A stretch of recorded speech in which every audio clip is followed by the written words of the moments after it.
Hola, ¿cómo están? Eh, Empezamos hoy la segunda clase de los contenidos teóricos. La idea es que en esta oportunidad podamos culminar la unidad introductoria, que como yo les dije a ustedes, es fundamental en términos de conceptos, herramientas que les permite, digamos, manejarse sin dificultades en los restantes contenidos de las unidades del programa. Habíamos quedado en que íbamos a abordar en esta oportunidad, comenzando por la conformación de la prehistoria como disciplina científica. Y en este sentido debemos reparar en que, como toda disciplina científica, en este caso fue evolucionando esta disciplina en términos de un proceso que retroalimentó, que se fue retroalimentando a partir de preguntas, descubrimientos que se fueron haciendo, que dieron origen a variación en los métodos de investigación. O sea, podemos decir que la prehistoria va produciendo cambios a lo largo del tiempo a partir de nuevos descubrimientos que se constituyen como un desafío en términos de la aplicación de los métodos de investigación y que termina siendo un proceso o un feedback entre ideas y teorías. A lo largo de la historia de esta disciplina podemos plantear distintas etapas, entre ellas una etapa que bien podemos denominar especulativa y que hunde raíces en la temprana historia de la humanidad, porque todos los pueblos de alguna manera se interrogan sobre sus orígenes, de dónde vienen, cuáles son las raíces de su historia, y bueno, y en esa cuestión cada uno de estos pueblos ha elaborado mitos, relatos, un tanto dirigidos a explicar estos interrogantes que se han planteado. Esta etapa especulativa prácticamente llega hasta alrededor del siglo XV, XIV, donde hay una siguiente etapa que bien podemos caracterizar como de coleccionismo. Y está relacionado con la etapa del Renacimiento. ¿Por qué digo coleccionismo? Porque no hay en verdad un procedimiento científico en este caso, sino que lo que interesa es sacar los objetos, esas reliquias que han quedado del pasado, y realizar verdaderas colecciones. En este caso estoy parada en el Renacimiento y una de las cuestiones con las que se vincula fundamentalmente esta actitud es con el sitio de Herculano y Pompeya, dos sitios que, como bien dije en la primera clase, tiene un estado de preservación a pesar de que fueron afectados por una catástrofe. Las catástrofes pueden deteriorar el registro prehistórico o, en este caso, lo selló. Quedó absolutamente todo sellado por la lava volcánica. Y en realidad estos sitios despertaron mucho interés, especialmente por los reyes de Nápoles, que obviamente financiaron excavaciones que no tenían un carácter científico, sino que la finalidad era buscar estos objetos en términos de colección. Llegó a elaborarse un amplio, digamos, catálogo de objetos reales, en este caso, que estaban al servicio de la nobleza, que eran los que financiaban estas excavaciones en estos sitios que a posteriori sí fueron investigados de manera científica. Un acontecimiento importante es a fines del siglo XVIII, el que se realiza en Estados Unidos a cargo de Thomas Jefferson, que justamente en una de sus propiedades muy amplias, con un extenso terreno, decidió hacer excavaciones en algunos túmulos que estaban en esos terrenos, que no eran más que enterramientos múltiples, en 1784, y acá hay un procedimiento interesante que de alguna manera hunde raíces en una actitud de carácter científico en términos de la investigación. Porque lo que hace Jefferson es excavar teniendo en cuenta los distintos estratos. Recuerden que nosotros habíamos visto que la estratigrafía, por un lado, es la forma en la que se conforma el suelo en distintos estratos, pero al mismo tiempo es un método del cual se vale la prehistoria para ir reconociendo a medida que excava cada uno de esos estratos, los que están más recientes, los que están más cercanos a la superficie terrestre son los más recientes y los más profundos, los más antiguos. En alguno de esos estratos que cavó Jefferson encontró material dejado por distintos hombres, o sea, material de origen antrópico, y lo que notó, hizo una observación muy interesante porque observó que los estratos que estaban más abajo, el material estaba más desgastado que el material que se presentaba en los estratos más recientes. Y lo que hizo fue deducir que esos restos materiales que se encontraban en capa no tenían que ver con los indígenas contemporáneos, sino que tenían que ver con otros grupos que vivieron en esa zona. O sea, hace un análisis exhaustivo en ese sentido, que no es más que un procedimiento de carácter científico del cual se vale la prehistoria a la hora de la excavación. Ya digamos que desde mediados del siglo XIX la prehistoria comienza a operar con otros matices y fundamentalmente esto se debe al aporte de otros campos disciplinares, en la medida que otras disciplinas se van desarrollando, van ampliando todo el panorama del mundo prehistórico. Fundamentalmente la geología es una de las disciplinas importantes en este despegue de la prehistoria, porque obviamente dentro de este campo disciplinar se descubre el principio de estratificación de las rocas, que es la estratigrafía de la cual venimos hablando. Y este reconocimiento es importante porque, insisto, va a ser fundamental a la hora de la excavación en la prehistoria.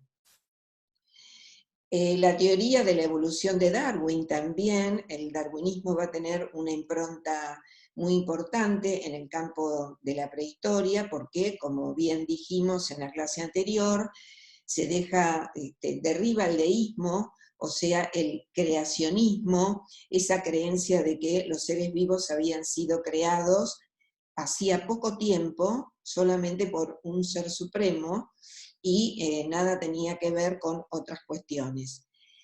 Y acá en esta plaquita ustedes pueden ver el nombre de Boucher de Perthes. Es importante porque Boucher de Perthes encontró en Francia, cercano a las terrazas del río Somme, hachas de mano, de piedra, que él asoció con animales ya extinguidos, o sea que le dio una mayor profundidad temporal, entendió que esas hachas pertenecían a otro tiempo de la historia de Europa anterior a ese presente en la cual él se desenvolvía, y por supuesto fue criticado porque justamente era una de las cuestiones que si se iba más allá de la fecha en la que por creencia religiosa se establecía cuándo había aparecido el hombre, obviamente eso tensionaba las ideas de la época. Pero cuando los europeos llegan a América, automáticamente se hizo, y se encontraron con algunos artefactos similares a estos, se tendió un puente entre ese presente americano con un pasado de la prehistoria europea. En ese sentido fue cobrando credibilidad que esos instrumentos, hachas de mano, correspondían a un tiempo que no era ese presente en el cual estaba Boucher de Perthes. Uno de los problemas que introduce el evolucionismo que obviamente se da dentro del campo de la biología, de la paleontología, pero que también pasa al campo social. Ya les dije cómo, si bien en un principio Darwin va a ser criticado, luego esas ideas pasan al campo social y son incorporados en un momento en el que está despegando el capitalismo, porque de alguna manera viene a justificar lo que ya adelantamos, ¿no? La supervivencia del más apto. Y en este caso, ¿cuál sería la impronta negativa que en un primer momento introduce a la hora de analizar el registro prehistórico? Solamente en términos de cómo se concebían los cambios desde una mirada evolutiva, un problema era que el registro prehistórico solamente se leía en forma vertical. ¿Por qué? Porque en cada uno de los estratos se tomaba un fósil guía o un objeto guía y se iba siguiendo la evolución de ese fósil a lo largo del tiempo. O sea, la creencia de una evolución que iba de algo más simple a algo mucho más complejo. Y se desestimaba, en ese caso, la otra lectura del cual habíamos estado hablando la clase anterior. El registro prehistórico debe ser leído en dos dimensiones. La dimensión vertical, que de alguna manera nos remite a distintos momentos, un tiempo en el cual podemos decir que tal estrato es posterior o anterior a otro, pero también debe ser leído en términos de una dimensión horizontal que se corresponde con cada estrato, en el cual deducimos que si no hay intrusión, no hay alteración, todos los objetos materiales que están en un mismo estrato son contemporáneos. Influencia del evolucionismo fue solo leer en un primer momento el registro prehistórico en la dimensión vertical. En el mismo siglo al que estamos aludiendo, Thomsen, estudiando las colecciones que estaban en el Museo de Copenhague, hizo una clasificación en 3 edades que van a ser utilizadas hasta el día de hoy, más allá de las críticas que se le puede hacer. Es el sistema de la edad de piedra, dividida en paleolítico y neolítico, y la edad de los metales. Esta clasificación tiene vigencia todavía, vamos hoy casualmente a hablar de eso, pero bueno, sirvió esta clasificación en base a, ya digo, las colecciones que estaban en este museo para tener un esqueleto, un anclaje donde poder relacionar los contenidos de la prehistoria. Desde fines del siglo XIX y hasta la década del 60, tenemos ya superada la etapa del coleccionismo y entramos en un periodo que se llama, podríamos denominar, periodo histórico clasificatorio. Digamos que en este caso lo único que le preocupaba a los investigadores era la cronología, establecer la cronología y la tipología. Y me detengo un poco acá, ¿no?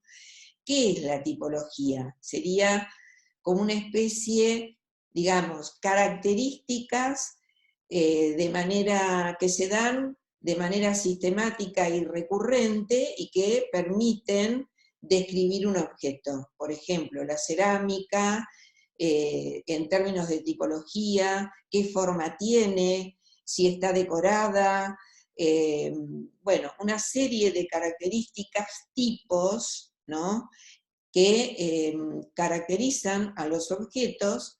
Si pensáramos, por ejemplo, en la tipología del automóvil, deberíamos pensar, nos daría, digamos, la evolución del automóvil de cómo era desde que aparece por primera vez a nuestros días. Hay ciertas características del automóvil, algunas se reiteran, pero otras van a ser digamos, van a tener relación con una determinada época. Eso es la tipología, los rasgos más significativos de ese objeto. Digamos que en esa época, ya desde fines del siglo XIX y hasta mediados del siglo XX, la gran preocupación era esto, establecer las tipologías y la cronología. Digamos que los investigadores estaban como obsesionados por poder determinar el cuándo, a qué época correspondía un determinado objeto. Y acá me detengo en un investigador que hizo mucho por el campo de la prehistoria, Gordon Childe, que por primera vez critica el difusionismo. ¿Qué es el difusionismo? Es una corriente que tuvo una fuerte impronta dentro de este campo disciplinar y que explicaba el cambio, o sea, todos los cambios se daban por difusión, como que la innovación se daba en un lugar, pero a medida que se difundía a través del intercambio, el comercio y otro tipo de operaciones o personas que de pronto se movían de su propia sociedad hacia otra y llevaban esas ideas, se difundían, digamos, ciertas características, ciertos rasgos, y generaba, al ser incorporado por la otra sociedad, la innovación. La crítica que podemos hacer a este enfoque es como, digamos, un poco mecánico, la mirada del difusionismo, porque en definitiva, podría dar el ejemplo, hay pueblos que son cazadores-recolectores, que están en contacto con pueblos que son agricultores, y a pesar de estar en contacto, no van a innovar. Ni los agricultores se convierten en cazadores-recolectores, ni los cazadores-recolectores en agricultores. Y eso, en nuestra disciplina, recupera la agenda del individuo, del sujeto social, porque en definitiva es el sujeto social el que despliega la decisión o no de innovar. El difusionismo se presentaba entonces como, digamos, una teoría un poco mecánica en este sentido de pensar el cambio. El avance de otras disciplinas, por supuesto que van a ayudar enormemente a conocer ese pasado prehistórico, y hay estudios que se van a ir completando en otros campos disciplinares y que van a ayudar enormemente. La arqueozoología, la arqueobotánica, la palinología, me detengo en este caso. La palinología es el estudio del polen, una disciplina que viene a colaborar enormemente con el estudio de la prehistoria, porque a veces en un sitio, en un yacimiento arqueológico, se encuentran restos de polen, que son prácticamente microscópicos y que deben ser estudiados en el microscopio. Pero ¿qué información nos proporciona ese polen que encontramos en el yacimiento? Nos informa sobre la flora que existía en ese momento en el cual vivieron esos grupos sociales, o sea que son disciplinas que amplían el estudio y el conocimiento del pasado prehistórico. De la misma manera, hay estudios microbotánicos que también se abordan a través del análisis microscópico, por ejemplo, los fitolitos, que no es más que la biomineralización vegetal, o sea, vegetales que convivieron con esos hombres en la prehistoria y que se mineralizaron y que pueden ser estudiados hoy en el microscopio, o heces fosilizadas que también proporcionan información. La disciplina de la cual ya habíamos hablado también, la tafonomía, que es el estudio de los fósiles, incorpora una serie de elementos que amplía el campo de la prehistoria enormemente.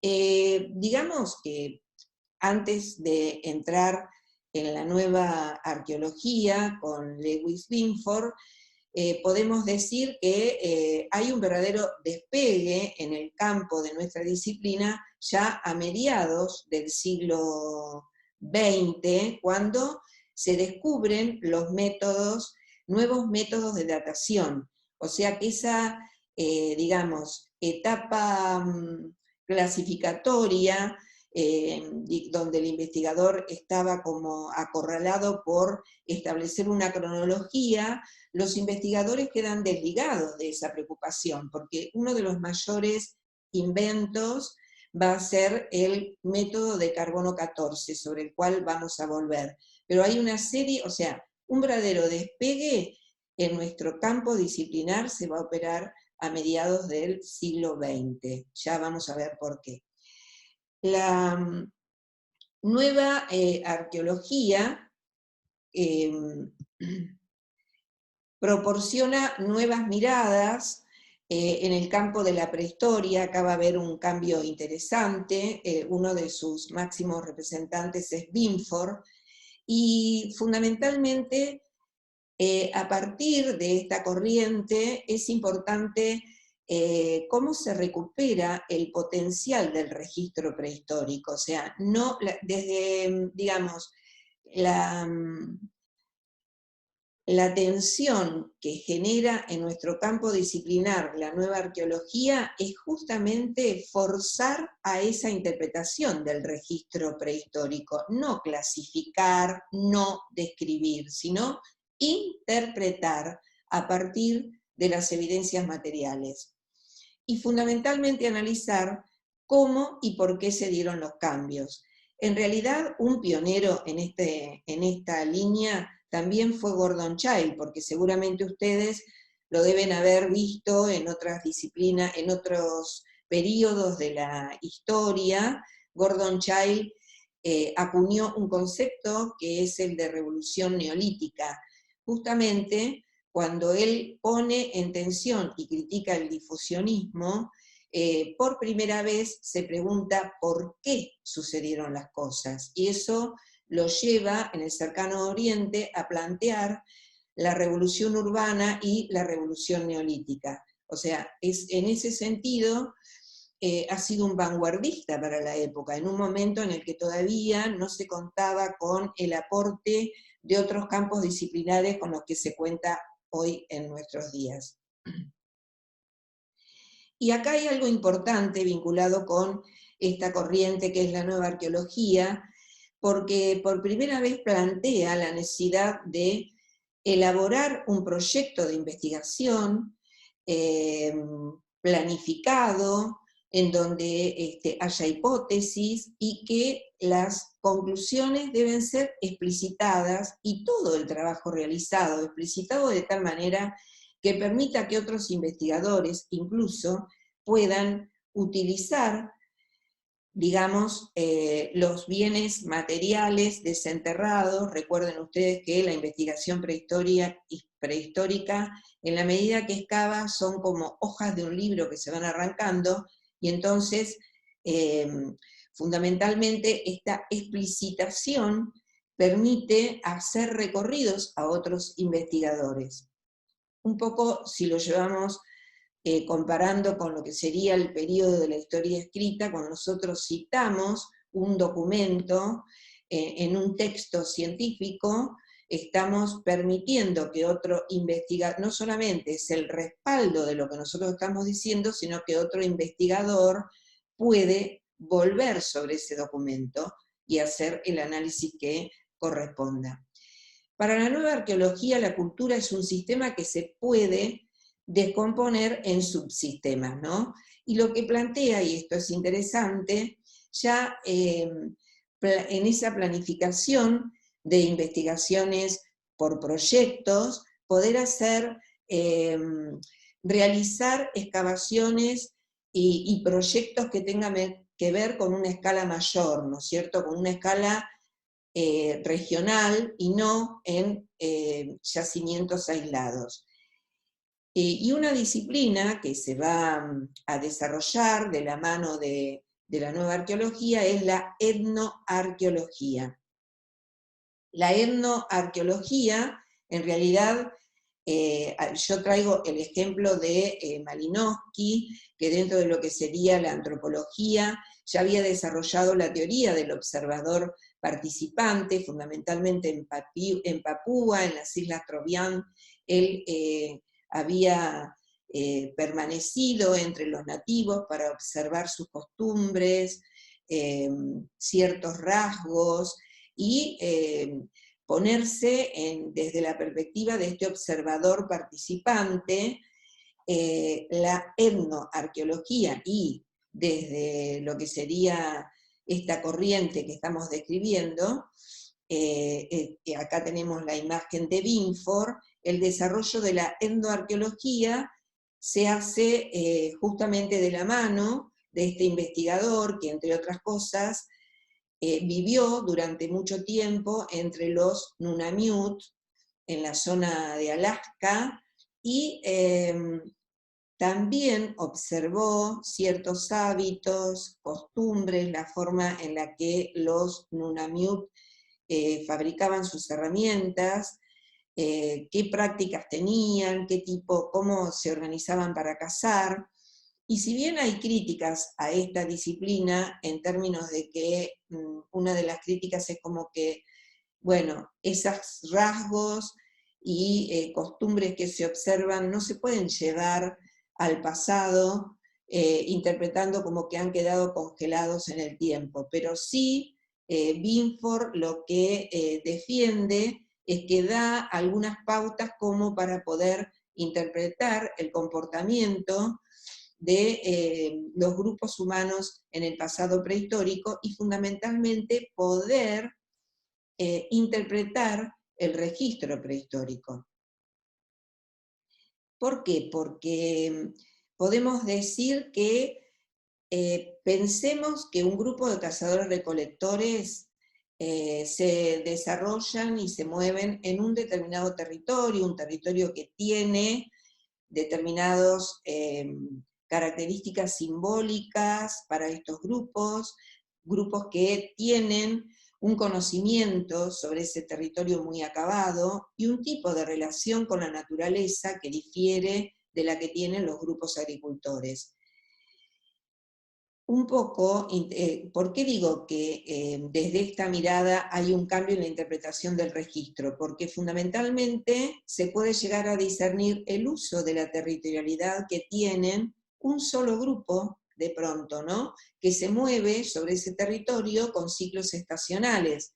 De pronto hay determinados sitios prehistóricos que tienen que ver con un campamento base, donde de pronto se encuentran muchísimo más material en capa, porque ahí estaba prácticamente la gran mayoría de los miembros de la banda, pero sin embargo, distintos grupos menores recorrían el territorio en distintos momentos del año, iban a 3, 4 días de distancia para realizar actividades de caza y volvían, y de pronto a esa distancia de 3 o 4 días se encuentran sitios relacionados con actividades de caza, de matanza, de descuartizamiento de esos animales. En otros casos hay recolección de otros grupos, van a recolectar en ese territorio en función de la maduración de los frutos en los distintos momentos del año. ¿Qué estoy diciendo? Que todos esos sitios menores son sitios complementarios del mismo grupo que está haciendo uso de ese territorio. Anteriormente a esta interpretación, se pensaban que esos sitios pertenecían a distintos grupos sociales. Sin embargo, hay una mirada mucho más acabada del uso de la territorialidad que deviene de esta corriente, digamos, teórica, que va a tener mucha influencia dentro de la interpretación del mundo de la prehistoria.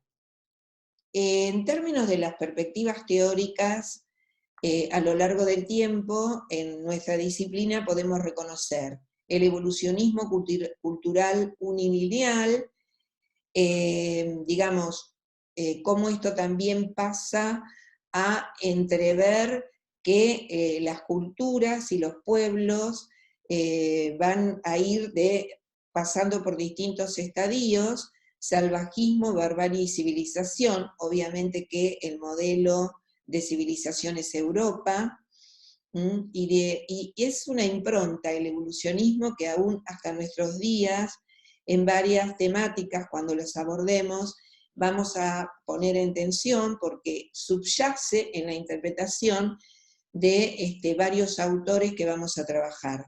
La mirada evolucionista, por ejemplo, en el NOA, en Argentina, el periodo temprano, medio, tardío, ha sido visto por algunos investigadores como que se va también de lo más sencillo a lo más complejo, y no es así. El enfoque histórico-cultural considera que la humanidad está representada por distintas culturas que corresponden a épocas y espacios determinados. El prehistoriador debe investigar para determinar la ubicación de esas culturas que se corresponden con un pueblo determinado. Frank Boas, en Estados Unidos, es uno de los representantes de esta corriente. Y en este caso existe también una preocupación por la clasificación de los restos para establecer cronologías y tipologías, porque el período con el cual se asocia esta perspectiva teórica es anterior a los grandes descubrimientos que yo mencioné para mediados del siglo XX. Luego tenemos el difusionismo de la escuela alemana. La difusión es el motor del cambio, que es lo que cuestiona Gordon Childe, que fue un paradigma muy importante, ya sea, digamos, la difusión por migración o por comercio, serían las dos modalidades en las que se produce. El enfoque ecologista, o sea, en este caso lo que prima es que la adaptación al ambiente es el motor del cambio. La nueva arqueología, que ya mencioné, ¿no es cierto?, con Binford, no es más que el enfoque procesual funcionalista, trata de aislar y de estudiar los diferentes procesos que actúan entre las sociedades, poniendo el acento en las relaciones con el medio ambiente, la subsistencia, la economía, y el impacto que tienen todos estos aspectos, fundamentalmente la ideología y el sistema de creencias dominantes. O sea, es mucho más abarcativo, y la impronta de esta corriente teórica se deja sentir más allá de las críticas que ha tenido hasta nuestros días. La perspectiva marxista también es otra de las corrientes que primó en este campo disciplinar, pone la mirada en el conflicto, en las relaciones sociales, en la estructura económica. Luego, la perspectiva postprocesual critica al procesualismo funcionalista de la nueva arqueología, critica fundamentalmente las generalizaciones de este enfoque procesual funcionalista, y acá esto es lo interesante, porque propone que la prehistoria y los prehistoriadores deberían acercarse más a la historia para rescatar el rol del sujeto social, de los individuos, en todos los procesos sociales. Tiene influencia del estructuralismo, se le da importancia a las creencias, a los aspectos simbólicos que guían las acciones humanas, prestando atención a los significados a partir de las fuentes materiales. Un ejemplo concreto en esta línea sería el de Leroi-Gourhan, que se enfocó en el estudio del arte rupestre. Y tiene también esta corriente una influencia de la teoría crítica de la Escuela de Frankfurt. Postula que no se llega a la objetividad, el conocimiento del pasado es relativo, y rechaza la formulación de hipótesis. Fundamentalmente en el caso del estructuralismo de Leroi-Gourhan, digamos, vincula en el arte rupestre determinados animales con lo femenino y lo masculino. Y finalmente, la nueva síntesis, que sería la arqueología procesual cognitiva, va a adoptar postulados postprocesuales, pero dentro del procesualismo. Y en este caso, la ideología es una fuerza activa en la sociedad. Fíjense, el factor del conflicto interno también es algo que debe ser estudiado con detenimiento en cada sociedad. Cuando vimos que en toda una larga etapa los investigadores estuvieron como apremiados por esta cuestión del establecimiento de la datación. ¿Cuándo?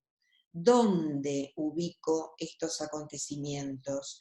¿Cuándo? El cuándo era una preocupación porque no existían métodos que pudieran ayudar en ese sentido.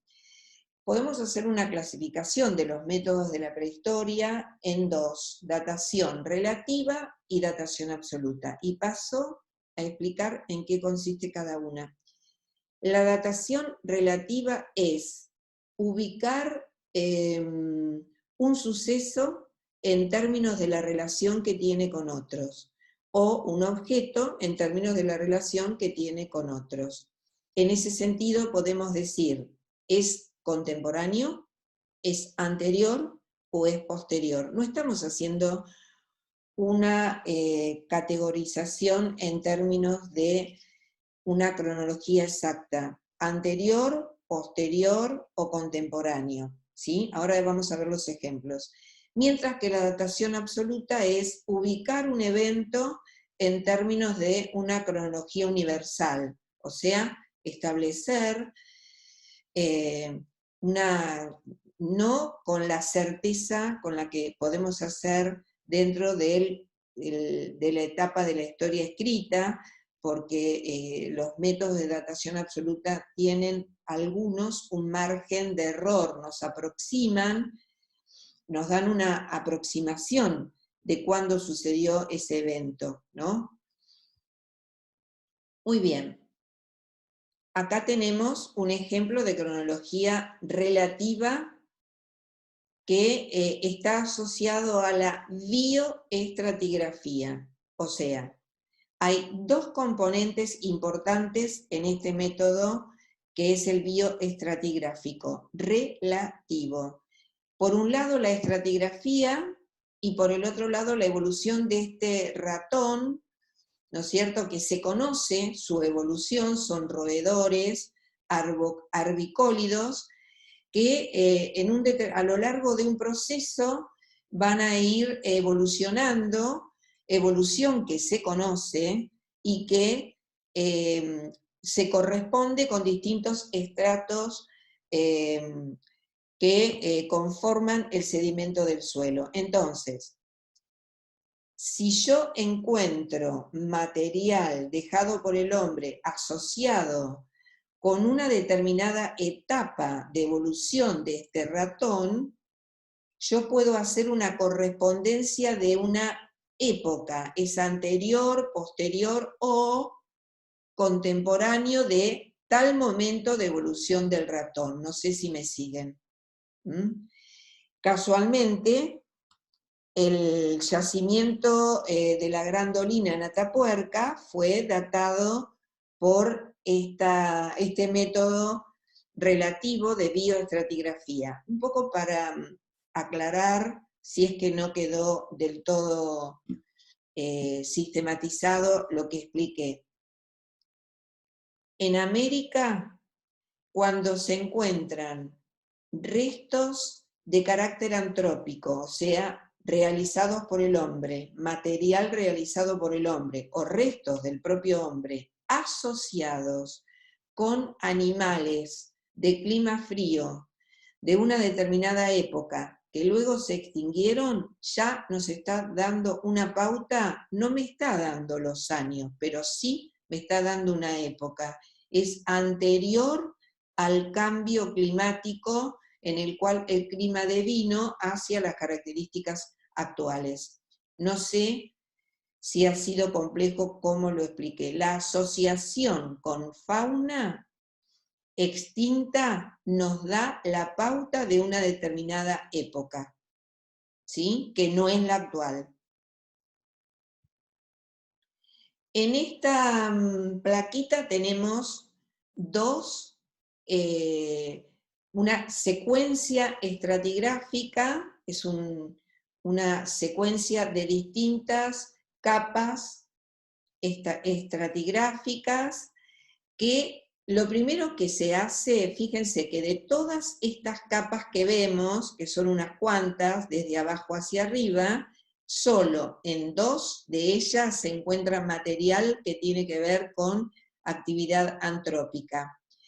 La datación relativa que primeramente se hace es que cuál es la más antigua y cuál es la más reciente, en función de si está más abajo o está más arriba. Y la otra deducción, en términos de una datación relativa, es que todo lo que se encuentra, todo el material de carácter antrópico que está en una capa, es de la misma época. Sin embargo, a posteriori, hay en este comportamiento estratigráfico ciertas capas que permiten una datación absoluta. ¿Por qué? Porque hay capas que están conformadas por cenizas volcánicas.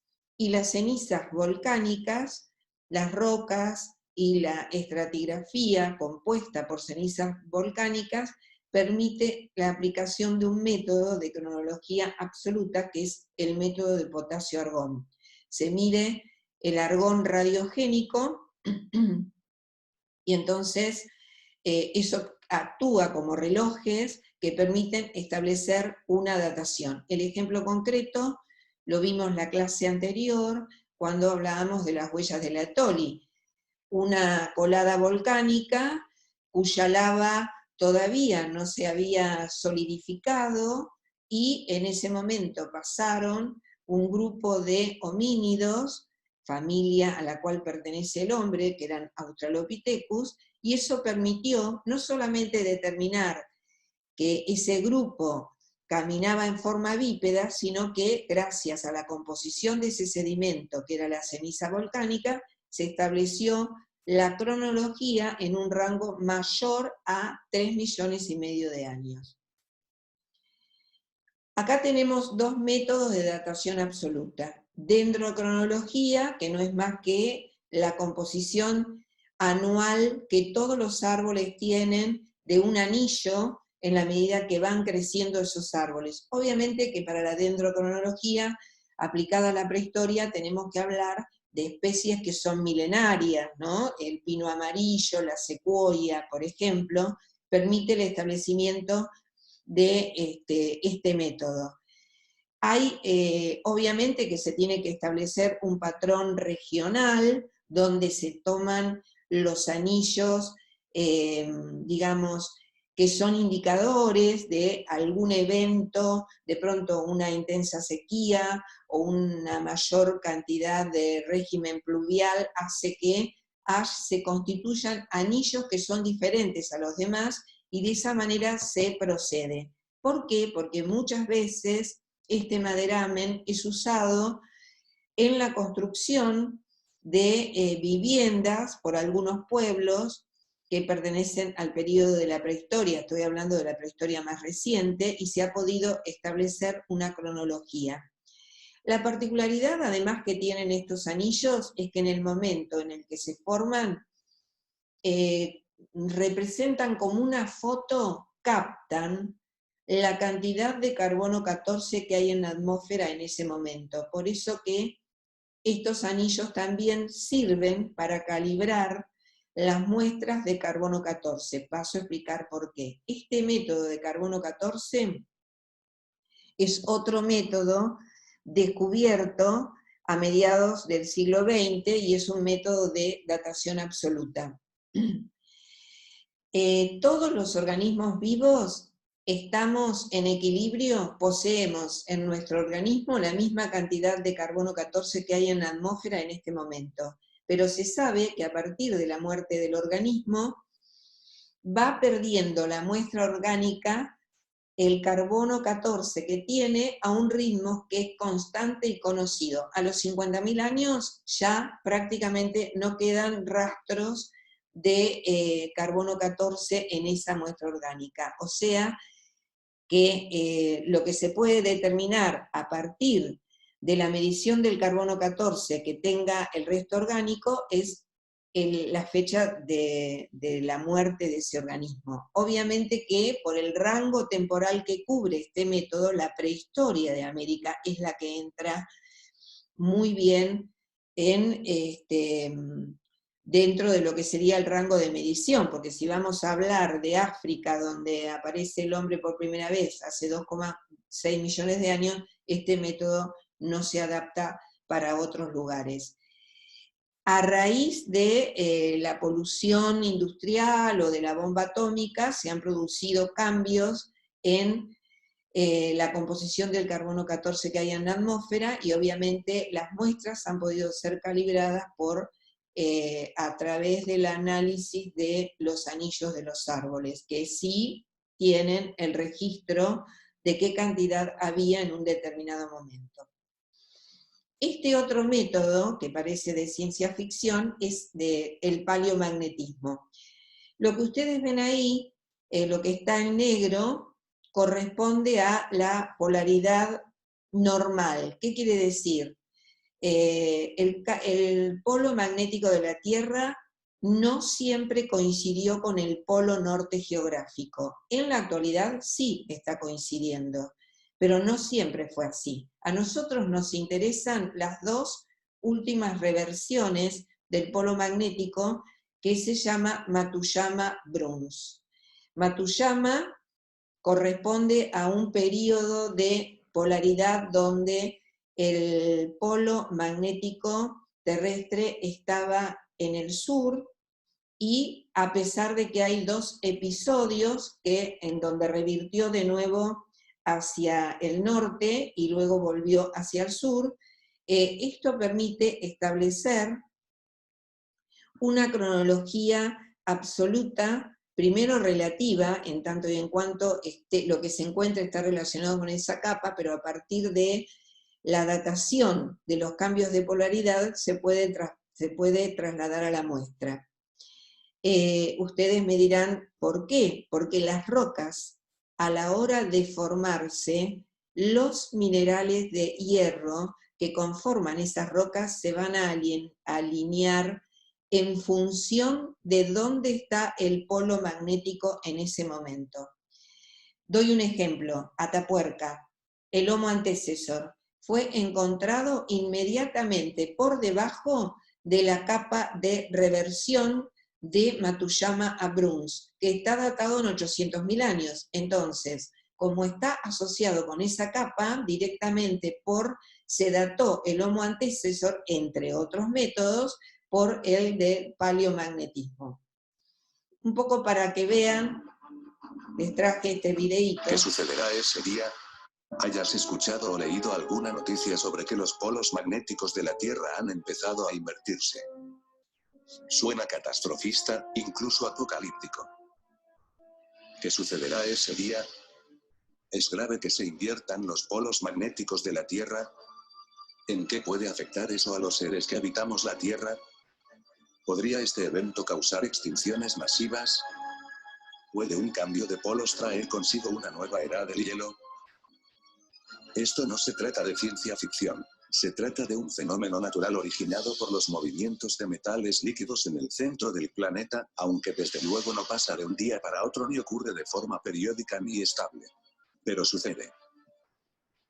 Los geofísicos calculan que el fenómeno ha tenido lugar cada 200.000 años de media desde el nacimiento de la Tierra, aunque la última vez que ocurrió fue hace casi 800.000 años. Así que hemos sobrepasado de largo este margen. Es difícil de asegurar, sin embargo algunas señales parecen indicar que esto está a punto de ocurrir de nuevo.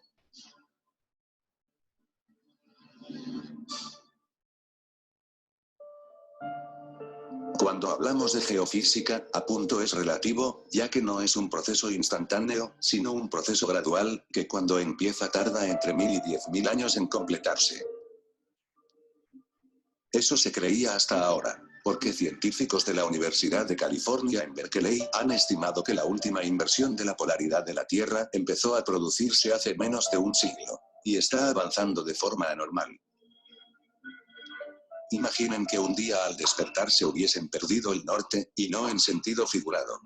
Que el polo magnético que atrae los punteros de las brújulas hubiese cambiado, dándose la vuelta, de forma que el sur magnético coincidiese con el geográfico, y no como ocurre ahora.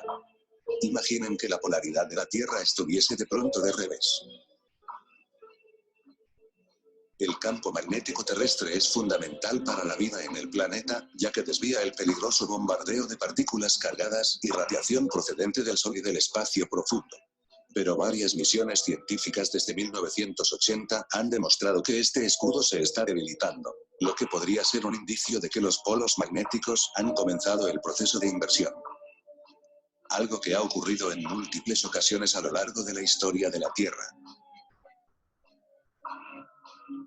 De hecho, nuestros primeros antepasados ya lo vivieron, pero los hombres de las cavernas no tenían redes de telefonía móvil, de GPS o suministros de electricidad para darse cuenta que algo extraño estaba sucediendo. Sin embargo, lo que tiene preocupados a la comunidad científica no es solo la inversión de polos como tal, sino que hay rastros de que ha sucedido de forma repentina y anómala.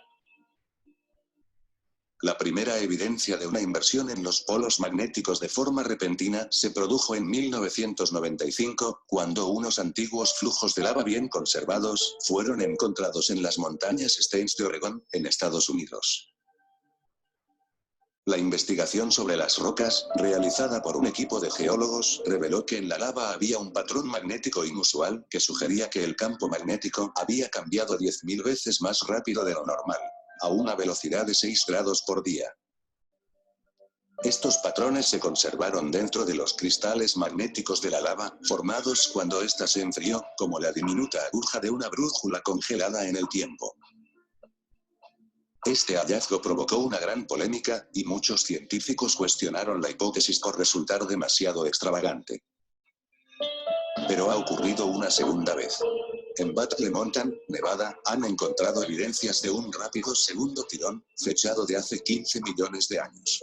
El registro sugiere que el campo magnético de la Tierra giró 53 grados en un solo año, lo que puede significar que los polos cambiaron su posición en tan solo 4. Por supuesto, hablamos de polos magnéticos, no los polos físicos. El campo magnético de la Tierra es prácticamente un escudo. Uno que nos protege de la radiación solar y también ayuda a moderar el clima. En el centro de la Tierra hay un núcleo de hierro, el cual tiene un tamaño parecido al de la Luna. Es tan caliente que oscila entre los 5.000 y los 7.200 grados. Sin embargo, este núcleo permanece sólido debido a la presión combinada de todo lo que lo rodea. Efecto provocado por la gravedad. Alrededor de este núcleo sólido, hay una segunda capa compuesta principalmente por una aleación de hierro y níquel.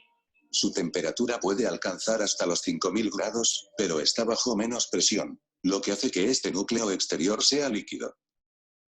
Rodeando este núcleo líquido hay otra capa caliente de roca densa, a la que llamamos manto, que tiene una densidad parecida al asfalto. Con temperaturas que alcanzan los 871 grados, donde se transforma a la corteza terrestre, hasta los 2204 grados, donde topa con el núcleo exterior. La disparidad entre las temperaturas del núcleo interior con el manto de la Tierra hace que nuestro planeta se comporte como un imán gigante. Con ayuda de la rotación de la Tierra, nace un campo magnético, y con ello corrientes eléctricas que dan lugar a la conocida magnetosfera.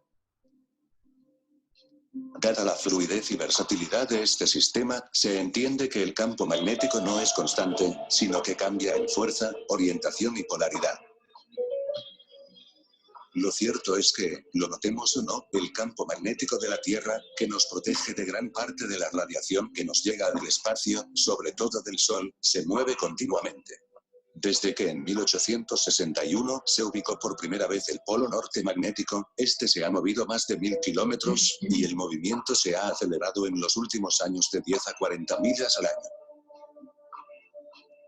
De seguir así, como se espera que ocurra, en unas décadas estará posicionado sobre Asia y no sobre Norteamérica como está hoy. ¿Qué pasará cuando se invierten los polos magnéticos de la Tierra? Bueno, no vamos a adelantar qué es lo que pasará. Entre otras cosas, yo no quisiera estar arriba de un avión en el momento de que cambie casualmente el polo magnético. O sea, el tema de las telefonías, el tema de la brújula, la aeronavegación, todo se vería alterado.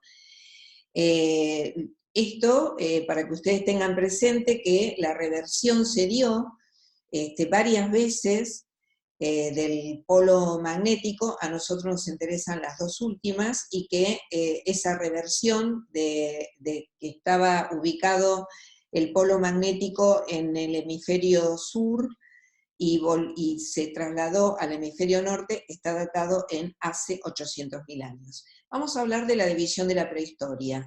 Una división de la prehistoria con un criterio tecnológico.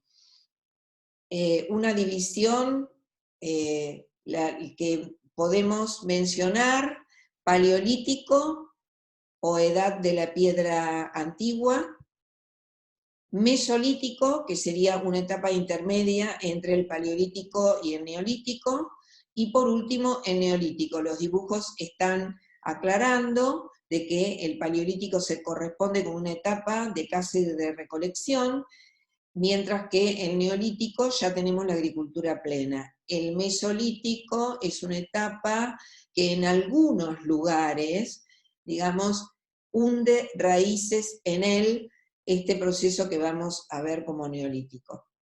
Y luego la edad de los metales.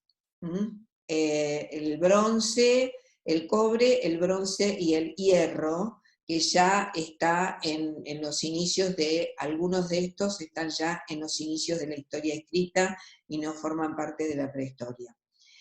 ¿Qué estructura cronológica tiene el paleolítico? Fíjense que acá, otra vez, cuando hablábamos del evolucionismo, claramente la división del paleolítico en inferior, medio y superior responde a ese criterio evolucionista que habíamos mencionado. Recuerden que esta clasificación la hizo Thomsen en base a la colección de los objetos que estaban en el Museo de Copenhague. Esta combinación de distintos modelos disciplinares proporcionan un anclaje para la prehistoria. En este cuadro, que nosotros vamos a trabajar bastante, yo ahora fui tapando determinados contenidos para no atosigarlos, y a medida que avancemos se los voy a explicar. Fíjense que esta es la combinación de un modelo geológico con un modelo arqueológico. Cuando yo digo de la izquierda del cuadro, tenemos el Cenozoico, que es una era geológica dividida en terciario y cuaternario. Estoy hablando de un modelo geológico que, a su vez, el cuaternario, que es el momento en el que el cuaternario empieza con la aparición del hombre, que sería el límite pliopleistocénico que está abajo, en 2,6 millones de años. El cuaternario se divide en Pleistoceno y Holoceno. El Holoceno o reciente, la etapa en la que estamos todavía, y el Pleistoceno es el período con el cual, desde el punto de vista arqueológico, coincide el Paleolítico. La división del Pleistoceno con el Holoceno se dio hace 10.000 años. Fíjense que 10 KA es miles de años, MA millones de años, ¿sí? BP, before present, antes del presente, que por convención científica está ubicado en 1950. La división del Pleistoceno con el Holoceno hace 10.000 años está dado por un evento que tiene que ver con el cambio climático hacia las condiciones actuales, porque una de las características del Pleistoceno serían las grandes pulsaciones climáticas, o sea, los cambios climáticos muy acentuados que en una época se conocieron como glaciaciones, pero que lo vamos a poner en tensión. Acá tenemos entonces el Paleolítico inferior, medio y superior, coincidiendo, modelo arqueológico que va a coincidir con todo el desarrollo del Pleistoceno durante el Cuaternario. Y en el medio ahí tienen los cambios de polaridad magnética, el cambio de Matuyama a Bruns, que proporciona justamente la posibilidad de establecer una cronología absoluta. El Cuaternario, insisto, se divide en Pleistoceno y Holoceno. El Pleistoceno comienza con la aparición de Homo hace 2,6 millones de años y termina hace aproximadamente 10.000 años con el cambio climático, momento en el cual comienza un nuevo periodo del Cuaternario que se llama Holoceno. Hoy sabemos que no hubo 4 glaciaciones durante el Pleistoceno, sino que el comportamiento del clima fue totalmente diferente. Digamos que se conoce que a partir del estudio de los sedimentos marinos, en donde se encuentran caparazones de foraminíferos, que no son más que microorganismos que vivieron en el mar en un determinado momento. Esos foraminíferos eran algunos de agua cálidas y otros de agua fría. Tuvieron la particularidad de captar en su caparazón el oxígeno que había en el mar en ese momento. Para ser un poco más clara, en periodos de extrema rigurosidad del clima, donde bajaba la temperatura, estoy hablando en un orden muy importante de descenso de la temperatura, el tipo de oxígeno que predomina en los océanos es el más pesado, el oxígeno 18. Y en épocas de temperatura mucho más elevada, el tipo de oxígeno que predomina en el mar es el oxígeno liviano, el oxígeno 16. Estos foraminíferos que vivieron en una etapa o en otra tuvieron la particularidad de captar en sus caparazones el oxígeno que había en el mar en ese momento.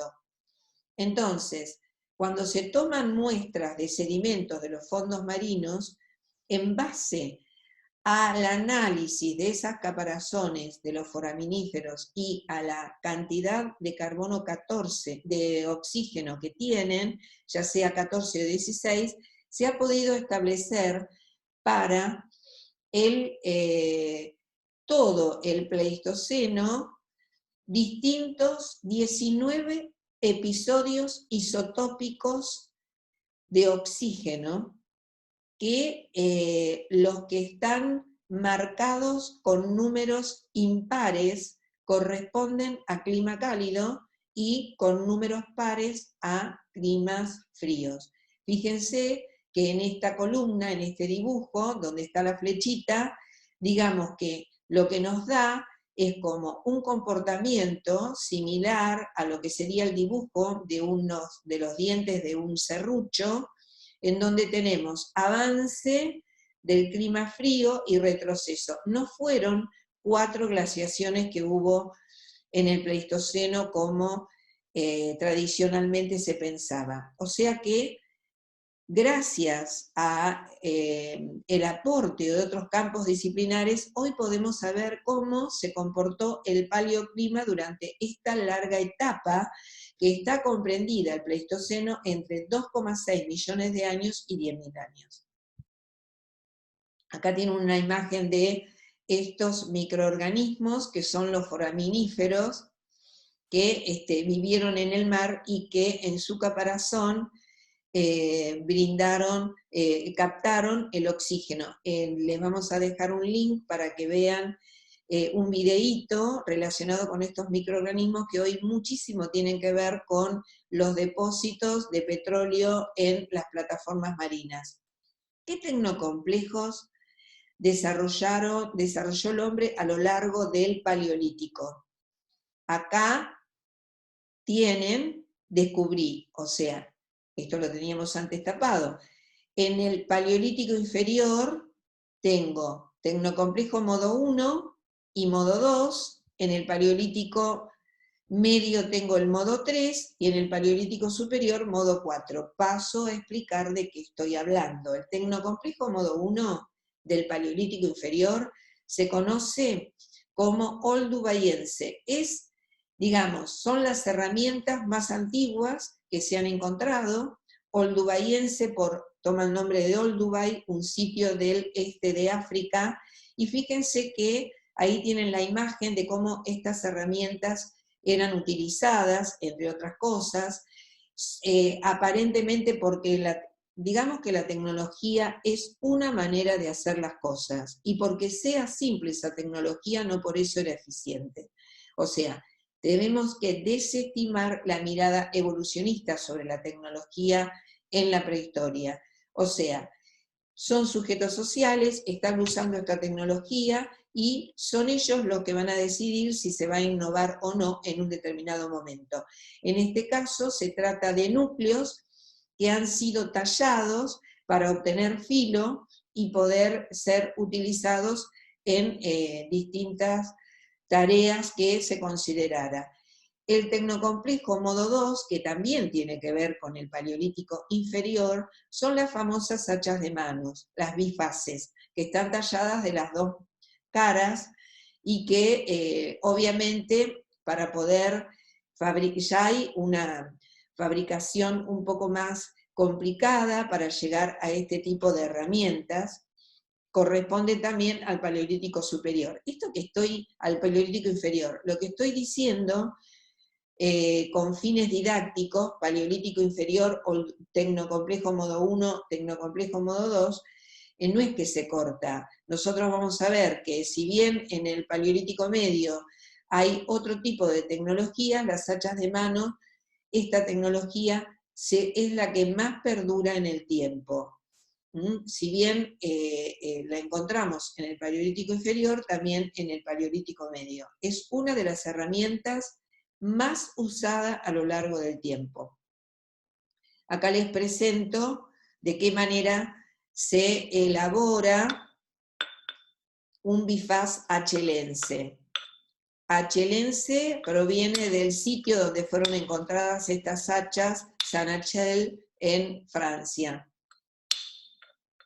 Fíjense la percusión, con un percutor se está percutiendo el núcleo que va a ir permitiendo obtener, sacando lascas en cada uno de los golpes que se va dando y que conducen a la formación del hacha de mano.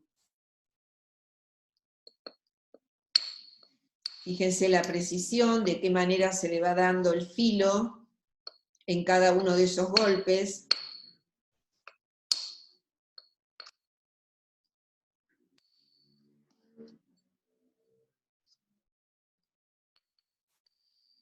Algo que no dije es que el concepto paleolítico es algo que se usa para Viejo Mundo. En América no podemos hablar de paleolítico porque es otra la periodización que vamos a tener.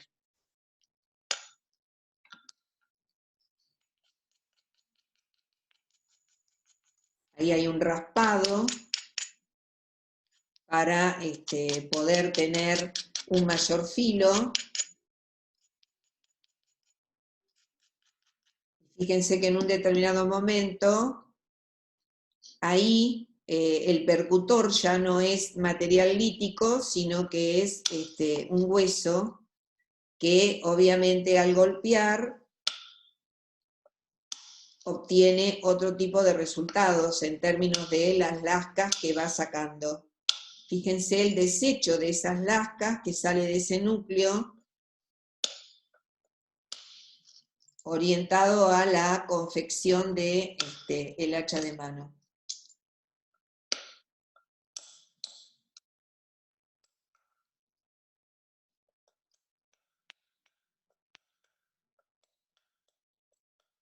En este caso, todas esas percusiones que se dan es para lograr un mayor filo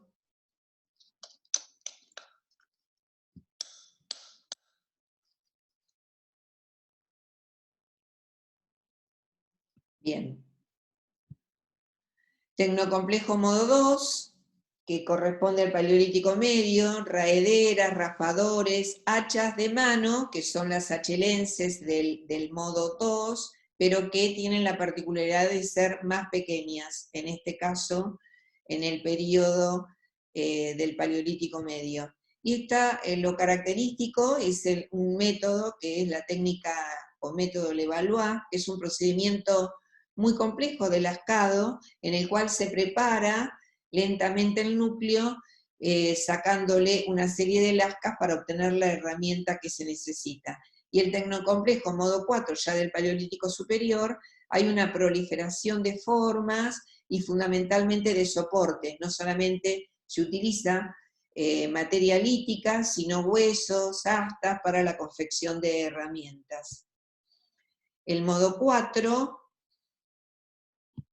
no lo voy a pasar porque estamos ya el cuadro completo, y ahora les voy a volver a presentar el cuadro anterior, ahora ya todo completo, porque acá le agregamos un modelo antropológico que tiene que ver con los distintos homos que vivieron a lo largo del tiempo. O sea, este es el cuadro completo que ustedes tienen que tener a disposición para, no solamente para rendir la materia, sino para ir comprendiendo estas divisiones, porque estamos combinando, reitero, un modelo geológico con un modelo arqueológico, antropológico y un criterio técnico.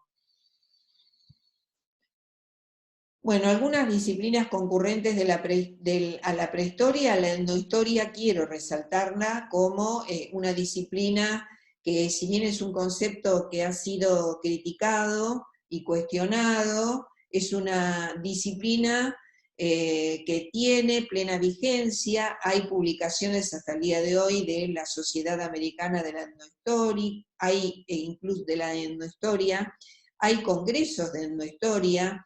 Es un término más bien conflictivo, polisémico, pero lo más importante de todo esto es que se remite a un campo interdisciplinario que tiene métodos de estudios, perspectivas y métodos propios, y que pone fuertemente en diálogo la antropología, la arqueología y la historia. Donde más claramente se ha desarrollado, digamos, los estudios de etnohistoria ha sido en Andes centrales y en la zona mesoamericana, México, por ejemplo, hay muchos aportes. Digamos que muchas veces lo que tenemos acá en cuenta es que la etnohistoria también recurre a las fuentes orales o a las fuentes escritas por otros, digamos, por conquistadores que de pronto describen a los pueblos indígenas, pero lo que realizan es una lectura a contrapelo. Estamos hablando de la prehistoria más reciente, más cercana a nuestros días, que es la que se cuenta justamente con este tipo de fuentes. Uno de los grandes aportes que tiene esta disciplina al campo de la prehistoria es justamente conferirle voz a los sin voces. O sea, por lo general, estamos hablando de los indígenas como sujetos sociales silenciados durante mucho tiempo, y esta disciplina ha venido a revertir esa situación. La genética también es un campo disciplinar que ustedes lo van a ver fuertemente representado en la bibliografía que lean, porque opera como relojes moleculares. Por ejemplo, hay ciertos genes que se llaman neutros, que no son captados por la selección natural, pero sin embargo se conoce que a largo plazo mutan. Y esa mutación, esa tasa de mutación es constante y se conoce. Por lo tanto, puede ser aplicado para establecer determinadas cronologías. Casualmente, la familia de los homínidos a la cual pertenece el hombre, uno de los métodos por los cuales fue datada esa separación está en un rango de entre 5 y 7 millones de años en base a los relojes moleculares. También es importante en términos de la genética el aporte del ADN mitocondrial que se utiliza para distintas cuestiones. Por ejemplo, una de las teorías que dice que el Homo sapiens se originó en África está basada justamente en el análisis del ADN mitocondrial. Y un poco viniendo más a la Argentina, para que vean un aporte del ADN mitocondrial, tenemos este descubrimiento que es del 2016, donde se encontró una doncella mapuche en pleno ejido de San Martín de los Andes, y el análisis de su ADN mitocondrial se encontró que es compatible con la etnia mapuche actual. Está datada en 900 años, por lo tanto esto desestima los discursos de la historia oficial que permanentemente alude a los mapuches como invasores y chilenos. O sea, los mapuches estaban en lo que hoy llamamos territorio de la Argentina mucho antes de que llegaran los conquistadores al área. Bueno, la prehistoria y la arqueología tenemos que hacer una crítica en términos de que fueron ciencias coloniales, tanto en África como en otros lugares del mundo, en términos de devorar los ancestros, porque obviamente fueron ciencias, disciplinas que llevaron los recursos materiales y los restos para hacer grandes colecciones en los museos. Digo que el Museo Británico en parte devuelve a la humanidad lo que ha saqueado cuando no cobra. Uno puede conocer Grecia, Roma, visitando este museo que no cobra la entrada, por lo menos. Bueno, todo esto ha sido interpelado, especialmente por movimientos indígenas que ponen en tensión esta cuestión a partir de los 90. Estos movimientos se han dado en distintos lugares, en Guatemala, en Estados Unidos, en Nueva Zelanda, en la Argentina. Casualmente nosotros tenemos una ley nacional que dispone la restitución de los restos que de pronto estaban en los museos a aquellas comunidades indígenas que puedan probar que son descendientes y que hacen el reclamo respectivo.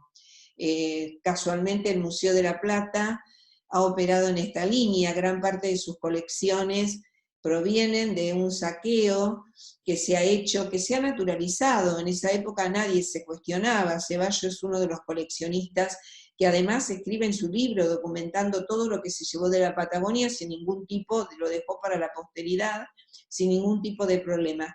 Y ahí vemos una imagen que tiene que ver con la restitución de uno de los restos que hizo el Museo de la Plata oportunamente. Un ejemplo concreto ha sido la restitución de Inacayal, que era un cacique de la Patagonia, a la comunidad de Teca en Chubut. Primero se devolvieron sus restos y habían quedado en el museo otros restos, como su cerebro y otras partes de su cuerpo, que en el 2006 fueron definitivamente restituidos. Entonces, digamos que el Museo de la Plata adhirió a esta ley en términos de la restitución y además también acordó no mostrar restos humanos como antes se hacían las momias, por ejemplo, del NOA, que frecuentemente se exponían dentro de sus colecciones. Bueno, esta es una clase, la segunda clase, nos vemos el lunes que viene avanzando con la unidad número 2. Muchísimas gracias y nos vemos el lunes próximo.